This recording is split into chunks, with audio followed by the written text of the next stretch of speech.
Hey guys, what's going on? It's Ash here coming at you today in Clash Royale with an oldie but goodie back on the channel, both the deck and the player. It's Hazard. Haz, how you doing, man? I'm great, Ash. How are you? I'm doing fantastic. Always love having you on the channel, man. We're going to be doing something a little bit different today, and I'm excited for it because there's no pressure on me. It's all on you. But we're going to be playing some top 200 ladder or 250 right now or so using 2.6 Hog Cycle, like the old school Hog Cycle deck, which is awesome to see. It's been a long time since we had it here. But before we get into that, I just want to ask you like how things are going, and more importantly, have you decided on a team yet for CRL? Even though it's coming up, the deadline is kind of in 4 days for me. I haven't decided yet. We're still kind of figuring through all the options, and I just want to find the best fit for me. But I will let you guys know as soon as possible. And things have been good on my end. Yeah, dude. Like, if you don't mind me asking, and you can feel free to tell me to shut up. But if you, so it's a big decision, right? You're going to be moving wherever you choose to their team house. Is it, how's that going? Like in terms of for CRL, for those of you who don't know.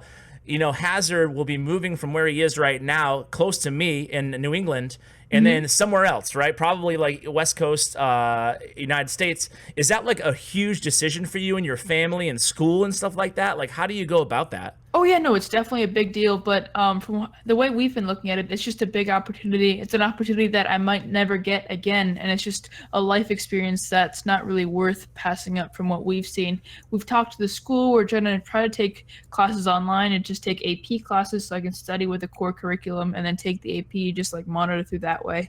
But yeah, no, I'm definitely really excited for it. It's definitely a big commitment, and we're still figuring a lot of stuff out in that sense, which is why in some cases I haven't chosen a team yet, because we want to make sure it's a good fit for me, being a minor and all that. So yeah. Of course, man. Well, I bet 2 years ago when you started playing this game, never in a million years did you think that you would be moving somewhere and living in a team house and competing on salary. Yeah, there's no way I believed anything like this would ever happen. Like any following whatsoever, any kind of opportunities like this was always just a pipe dream for me with CSGO. But really crazy. If you had one piece of advice to give to people out there, maybe other people who are pretty good or aren't sure if they're super good, maybe people who did get 20 wins or people who didn't get 20 wins, if they want to take that next step, is there this one thing that you can tell them to kind of focus on or something to improve their game or get noticed? Honestly, I would just tell them especially if you did get 20 wins, there is the brackets coming up. Make sure to sign up for those. Supercell's sending out those signups over the next few days, from what I've seen. And I don't know, just don't be afraid to play online brackets. Don't be afraid to talk to people, go from clan to clan. Just get your name out there. Say, hey, can we do a best of 3, best of 5? And even if they say no, don't give up. Don't just say, oh, he said no, whatever, I'm going to go, practice on my own. Make sure to just put your name out there. Awesome, man. Great advice. So, hey, man, let's just hop into the ladder. All right, when you're ready. I'm queuing up. Let's do it. So how do you find 2.6 right now? Do you think it's still like a tier 1 hog deck or no? I mean, it's okay. I think there are better decks out there, like from a meta perspective, but this is just a really solid deck. There hasn't been a meta where it's not viable. I think since it's been really, really strong and really prominent. Like I was playing it in the Clash Cup, I think 2 months ago in a different meta, and I did pretty successfully with it there. I beat Surgical and Baron and people like that. Are you in a match yet? No, I'm not in a match yet. Okay. It normally takes a little while. All right, just making sure. He's so high in trophies that it takes like 3 minutes. This could be a long video, guys, but it's cool. Anyway, go on. Jack finished first with it overall like 2 seasons ago, so that's testament to. Okay, I just found a match. Okay, let me ask you this. Like, speaking of Jack, somebody. Okay, I'm not getting you. Let me reload. Okay. So, speaking of Jack, like he played at such an elite level. I saw the replays. I'll include a link to the video for you guys if you're curious. But, when you see a guy like Jack, do you put yourself on the same level or? Not even close. I mean, there's some kind of mechanical consistency and just kind of laser focus that you have to be able to beat all these hard counters. I can be close to that on my best days sometimes, but honestly, something like Jack, you see it once like in a while. I think he's the first person to ever finish first with 2.6, and it wasn't even a meta where 2.6 was the best. I think he was the really only person using it. So I know, it was crazy. It's like, wait, are you sure it was 2.6? Yeah. So when you look at his play and you compare it to yours, is that what it comes down to? Just like making all the right decisions every time? Yeah, really just making all the right decisions. And there are a lot of different ways you can play 2.6. Sushi Pepe is someone who is known for playing it very defensively, kind of fireball chip alongside Marcel P. When people like me normally play it a little bit more aggressively. So it's really just, I don't know. There's a lot of different styles. I think he's somewhere in the middle. And he's just Okay. very, very good at knowing when to push and when to defend. And he's very mechanically sound with his defense and all that kind of stuff. Yeah, and that's what it comes down to with this deck is like knowing when to pressure. It's such a cheap deck that can be a really difficult question at times, Uh, is there any like rule of thumb that you kind of have as to like when to send in the hog and when not to, or is it all just situational? Mostly it's situational. Obviously, there's some general principles like don't push into a counter push. Like I wouldn't want to hog right now as he's got the giant coming down the lane. I'd rather play a pre-cannon, just make sure I can defend this push without giving up too much elixir. Okay. But it's things like that. Like if they've got a big push opposite lane, if you think you can defend it well with Musketeer and Cannon and get a good Ice Column to pull it across the lane, then go for a hog in the opposite lane if you have some chip damage. But if not, it might be better just to hang back, play the safe route and kind of, I don't know, just defend. Yeah, so like even though it's a super fast deck, you're not always playing it super aggressively.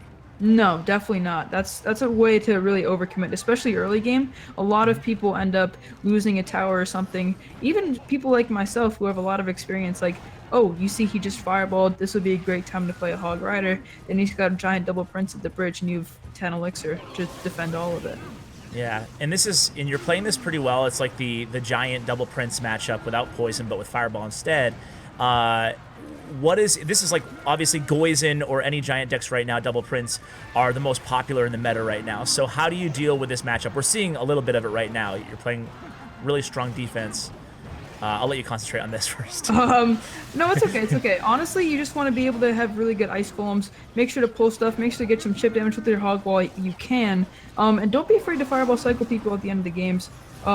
Maybe hold on. Ooh, he got me there. I thought his prince would go so down. close. His prince actually charged my musketeer, so that went down. Unfortunately, that was that close, was kind of though. that was unfortunate. Maybe I could have played that a little bit better as he played giant prince mega minion in the opposite lane. I went with a hog, but he played that pretty well. So Okay, let's just hop into another one. okay, sure. Unless because that was like, do you think that was your mistake there, just going in with that hog when he went opposite lane there?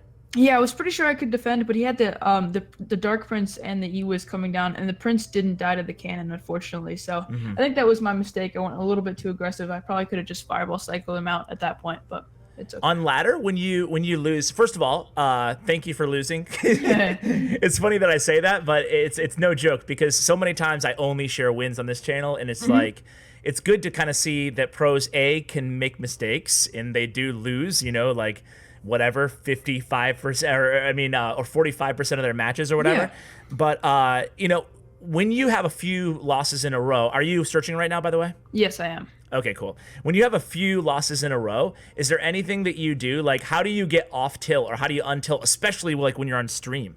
Honestly, just trying to keep a good mindset. Like if I'm on stream, maybe I'll play a challenge game. Maybe I'll just re-chat for a second, drink some water, just kind of restart, refresh in a way. But it's really whatever works for you. If you can only play one match, one loss, then I'll just set you off the edge. It's obviously better just to relax and maybe take a few minutes break between games just to kind of get your mind back into it, taking each game at a time. I don't know. It makes sense. It's all good advice. So against this deck, it looks like you're playing 3 Musketeers, probably. Yeah, this is giant 3 Musk.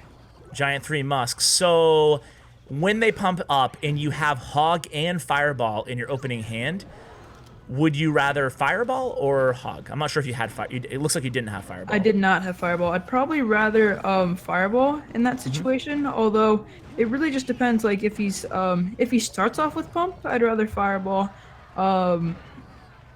Although, I don't know. It really just depends on the player. Obviously, if I know what deck they're playing, which I've never seen this guy before, so I didn't hear, I'd rather Fireball. It's definitely a lot safer. But if you know it's, say, something like 3 Musk Golem, then it's obviously pretty safe to go in with the Hog. Okay. So against the 3 Musketeer match, especially this guy, he's putting a lot of pressure on you. He knows he has an elixir advantage here, but you're going to actually defend this pretty well, it looks like. So what are you being careful of in this matchup? You really just gotta make sure not to overcommit. In double elixir, it can get pretty hard to defend both lanes.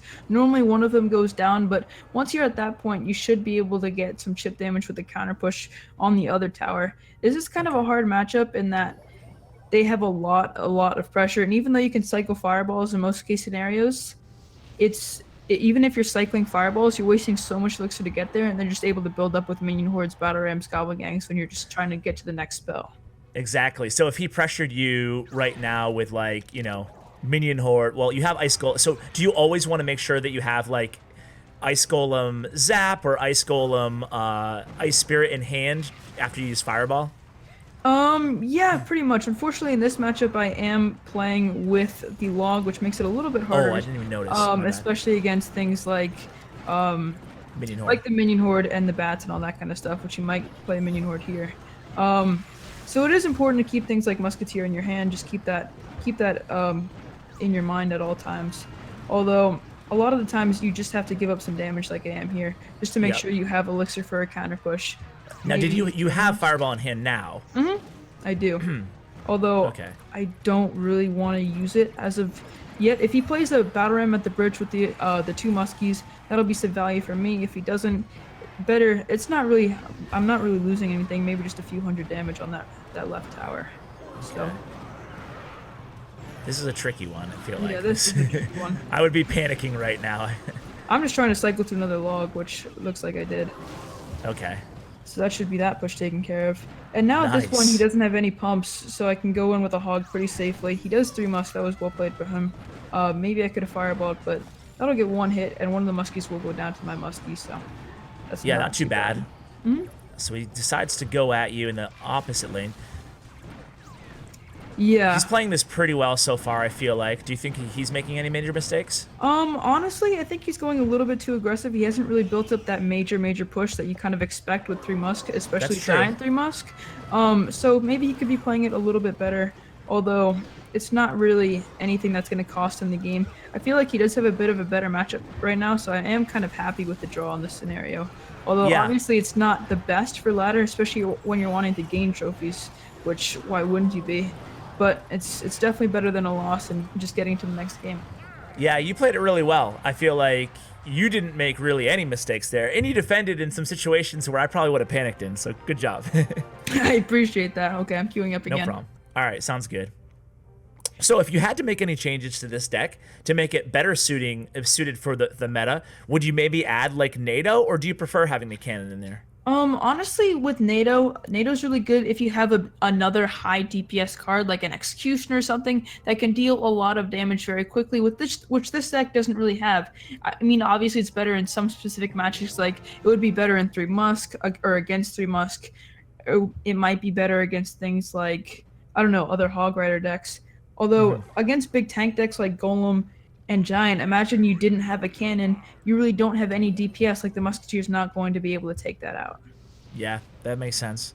All right, so another pump. I don't know why he's spamming good game. He probably knows right? me. It's like, oh yes, fireball, I'm hard countered. Yeah, he probably knows who I am and just wants to tie. Although, doing a video right now. Hello. I don't really like tie trading that early in the season anyways.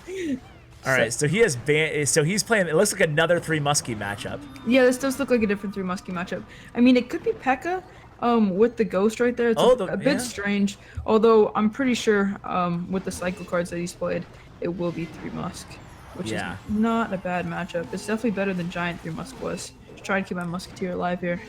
What is the first thing that you're trying to do in a match? Like, are you trying to figure out what his best counter for Hog is, what his win condition is? Like, those are the 2 most important things? I mean, honestly, even against decks with Tornado, you can normally break through with 2.6. You can cycle fast enough. Yeah. So I'm not really trying to figure out what his Hog counter is, per se. I'm just trying to kind of survive until double elixir, which in single elixir is when you can really overcommit and then not have enough elixir to defend, especially against bigger tank decks and decks like 3 Musketeers. And in double elixir, you can really cycle back to other spells pretty easily. Another cannon if you need it, another musketeer. So it's kind of safer to play Hogs in double elixir with this deck. So really at this point, I'm just trying to... And you just did something that I want to ask you about too, is you logged there really for not a great value, right? You logged like an Ice Golem and a in a Royal Ghost. Now, obviously, that was to, like, you know, cycle, but what, like, how did you know to do that there? And why did you do that? Honestly, I don't really think I had many other plays. I could have hogged at the bridge, although that would have been fairly aggressive. I'm not sure I really would have wanted to do that there. That would have given him a good elixir advantage. He could have just played a ghost or something in the back, like he did anyways. So, I don't know. I think it's just not going too aggressive, not giving him a counter push. And yes, he did have Goblin Gang, but I'm not really too worried about that. You had Ice Golem in hand, yeah. So this is their first kind of major push to deal with here. You opt to Fireball the right side, and you have Log, I think. Yep. And that worked out just fine. Yeah, that wasn't bad there. I mean, I was kind of worried for the right lane a little bit, or no, the left lane with the 1 Musk and the Ghost. That's why I decided to Fireball that. He obviously hadn't stacked a Bandit at that point. So maybe if I knew he would have played a Bandit alongside the 2-3 Musks, or the 2 Musketeers, I would have. Dude, new card leaked. Yeah. Confirmed. The 2-3 Musks. Are you kidding me? All right, so okay. Here I'm just trying to cycle, trying to apply as much pressure as I can for a counter push. He's gonna probably play 3 Musk in the middle, so I have my Fireball ready for that. And he knows you have Fireball, so there it is. My Hog does actually get a hit there, so that's gonna be very, very good for us. So you think with 45 seconds left you could pull this off, or? Oh yeah, easily. This is just 2 Fireballs. Even if we had like 30, 20 seconds left, I could probably pull it off. Okay. I can pretty consistently get a Hog hit here, and then just kind of go in like that, and then that should be game. Nice, come on, Hog, get it done. It's okay. It's not a big deal, Ash. I know. Good. Now he's just gonna put so much pressure on you. You're gonna be forced to Fireball this. Not even worried about it. Nope. Whoa! All right, cool. Hog is pretty quick. It was close there. That much of a big deal, yeah. All right, good job, dude. I just realized that a good game, by the way. But I just realized that I was watching on like a 3-second delay this whole video, so everybody in the audience probably triggered by like, dude, why is he acting so late to these things? All right. I don't know, man. So we got a win, a lose, and a draw. Do you want to do one more? Sure. I have time for one more. That sounds good. Okay, cool. We'll do one more, then we'll call it a vid. While you're looking for this last match, obviously everybody watching should subscribe to Hazard on YouTube. I love the content, man, and what I really admire about you too is your streams and your videos. Whenever you're playing live like we are right now, I don't know how you're able to like answer questions so fluidly and just like engage while you're playing top whatever ladder. Let's see where you are right now, 222. Yeah, so everybody should go right now to subscribe to Hazard. I'll have his player profile, his stats, and also, of course, a link to his YouTube channel and social media in the description. And he's found a match. Yes, I appreciate that, Ash. No problem, dude. And you've been streaming on YouTube now instead of Twitch, or have you been doing both? I've kind of been doing it instead of Twitch. When I started Twitch, my goal was kind of to have a more interpersonal relationship with my viewers, and YouTube honestly just allows me to connect to more people, so that's why I've been trying that out recently, just testing the waters over there. Yeah, man. You should keep it up because you're getting incredible views on YouTube. You're getting like, I don't know, last time I tuned in last week, it was like, I don't know, 800 viewers and stuff. Yeah, no, awesome. that's what it's been roughly, so it's been a lot of fun, yeah. Awesome. Okay, so, how do you feel about a Lava Loon matchup with this deck? Lava Loon is one of the hardest matchups, typically with Lava Hound. I'm so happy we faced it. Yeah, me too. Because so many people ask me, how do you handle Lava Loon with this? It is pretty hard. You normally have to get a good balloon pull with a cannon, keep some aggressive, although maybe it's not Lava Loon with that Inferno Dragon. That's kind of strange. Yeah, maybe it's minor. But normally you just want to be able to cycle to another Musketeer, which I have here. And I don't want to go too aggressive. I mean, I think I'm going to log that. That's just a lot of value to pass up on. And he goes with the balloon. He played it a little to the left, so I am actually able to pull it with my cannon. Nice pull. And then just get an Ice Spirit right in the middle of the tower. Beautiful, so man. That should go down. And that wasn't even ideal for you because you had already preemptively played a Musketeer against the minions earlier, so you didn't have like 2 to cycle there.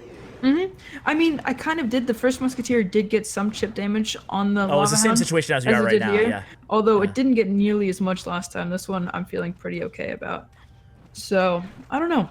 Normally you just want to cycle to other Musketeers, and you always kind of want to have a Musketeer on the field. Make sure to keep that alive. Protect that with things like skeletons, as I am here. Although one of the Lava Pups did actually turn around to shoot it, which is unfortunate, but yeah. So you know he has Guards and Tombstone in hand here. That's preemptively. Be a good fireball. That was a beautiful fireball. that was a bit of luck right there. Not gonna lie. could be maybe another matchup where maybe Zap would do you better than Log. What do you think about running Zap in this deck? Zap in this deck is not bad. Sometimes, ooh, that's not gonna pull, is it? Oh, it does actually. What the heck? Whoa! Okay. I was like, I wasn't sure if that would have pulled, but luckily it did. Log is pretty good with allowing the Hog to break through the tombstone. Like I can pre-log this once the Hog gets a first hit, and but obviously it is harder to defend with Log, so it goes both ways. Mm-hmm. But in the current meta, obviously you prefer Hog. I mean Log. Yes, yeah, I prefer the Log. Okay, so this is another tricky. Like I know I would lose on this push if I was you. Here? Yeah, no, I'm just trying to kind of stall out at the moment. Hopefully my Hog will get 2 hits. And then, oh, that's not going to be enough, is it? Mm-mm. Oh, man, so close! That would have been, that's unfortunate. Oh, man. Dude, so close. GG, though, and thanks for kind of walking us through that matchup, man. Yeah, no, that's a hard matchup to play, but it is fairly fun, especially when it gets close like that. Yeah, I really enjoyed this episode. I really love talking to you while we're doing it, and you know, it's really cool to see challenging matchups, even if you lose, just to kind of see what's going through your head. So, just wanted to thank you again for coming on, man. Thank you, Ash. I appreciate it. No problem. And best of luck in CRL, man. Whatever decision you make. Yeah. All right. Guys, again, that's going to do it for today's video. Thank you all so much for watching, and thank you to Hazard for appearing. His YouTube channel, his social media, and his player profile and stats Royale will all be linked in the description below. By the way, guys, I do have, with the thanks to Carl, we do have guides going up every single day on stats Royale for every video that I do. So if you prefer a text-based kind of supplemental guide to the videos, go ahead and check that out. Huge shout out to Bren Chong, my YouTube partner. Check out his information as well. Thanks so much for watching, and as always, take care, guys.